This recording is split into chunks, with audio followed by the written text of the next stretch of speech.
Macho alfa es un término que originalmente se utilizó para referirse a otras especies de animales, como por ejemplo los chimpancés o por ejemplo los lobos.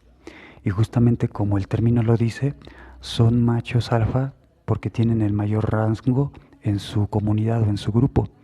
Pero además originalmente este término se refiere a cualidades positivas que tendría ese macho alfa o incluso también esa hembra alfa en ese grupo de animales, en ese grupo.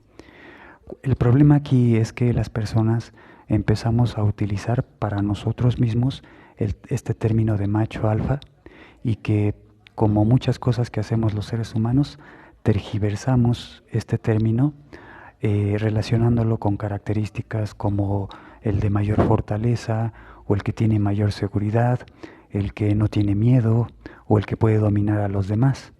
Y de hecho también este término se puede utilizar a las mujeres, por ejemplo, hembra alfa. Y el problema de todo esto es que caemos en una psicología dentro de lo que decimos macho alfa o también hembra alfa.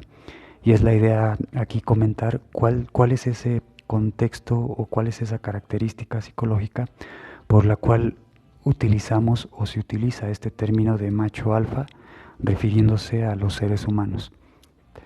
Y entonces aquí una primera cuestión que podemos mencionar es que si hay algo que caracteriza a la especie humana, y de hecho a muchas otras especies, es que en afán de la supervivencia y de la sobrevivencia, nos orientamos hacia aquello que nos es placentero, nos orientamos hacia aquello que nos da una satisfacción. ¿Por qué? Porque en términos naturales no esperaríamos orientarnos hacia el dolor o hacia la tragedia, más bien minimizar posibilidades de sentir dolor, de tener un displacer, maximizando las posibilidades de tener un placer y de una satisfacción. Y en esa orientación, digamos, natural de nuestra especie, es inevitable que psicológicamente idealicemos, caigamos en idealización de los demás o de nuestro entorno, o inclusive nos llegamos a autoidealizar a nosotros mismos, nosotras mismas.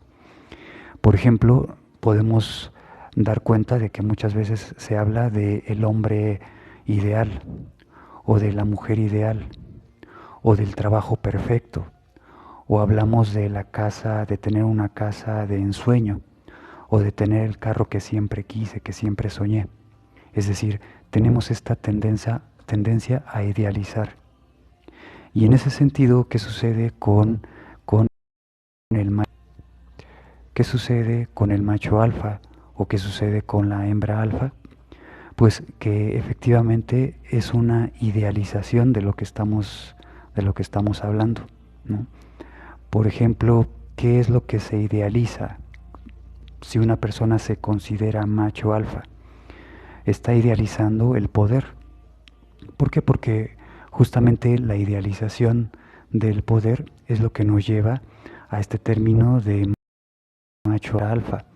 El que tiene el poder político, el que tiene el poder económico, el que tiene el poder físico, el que tiene el poder intelectual, etcétera, etcétera. Todo eso que significa poder, ¿no? se, se puede entender en una forma idealizada de macho alfa o hembra alfa.